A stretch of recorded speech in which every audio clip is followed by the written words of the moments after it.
मुझे जो जिस हवाले से बात करनी थी वो ये कि इस वक्त जो है हिंदुस्तान और पाकिस्तान में जो है ईरान और इज़राइल के दरमियान होने वाली जंग के हवाले से बहुत सी बातें जो है वो की जा रही हैं और उस पर जो है तबसरे भी किए जा रहे हैं। तो इसमें जो है मेरे ख्याल से, मेरी ये नाक़िस राय में, कि ईरान जो ये जंग लड़ रहा है इज़राइल के ख़िलाफ़, तो इसको जो है शिया सुन्नी पर्सपेक्टिव में या इस तनाजुर में ना देखा जाए। और इसकी वजह से क्या हो रहा है कि बहुत से जो है शिया हज़रात भी या जो इस तरीके से हैं, अब वो सुन्नियों को वो ताना देते हैं कि भाई ये देखिए सुन्नी ममालिक जो है वो क्या कर रहे हैं, और देखिए कि ये शिया मुल्क होने के बावजूद जो है ये वो कर रहा है। तो ये गलत है। ये जो है किसी पर ये करना, इसको इस तनाजुर में देखना ही नहीं है कि भाई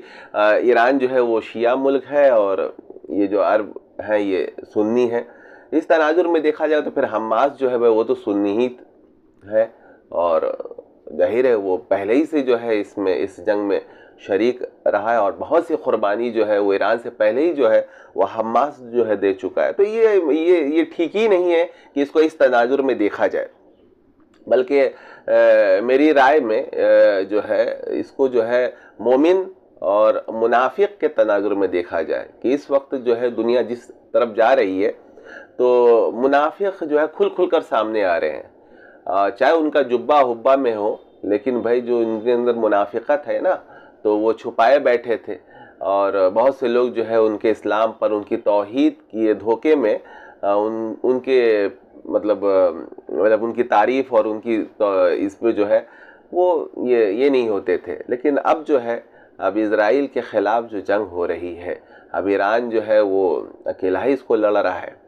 अब देखना ये है कि भाई कौन कौन मुल्क जो है इसका साथ देता है और कौन नहीं देता है, और कौन इज़राइल का साथ देता है। तो ये सब जो है अब ये खुलेगा।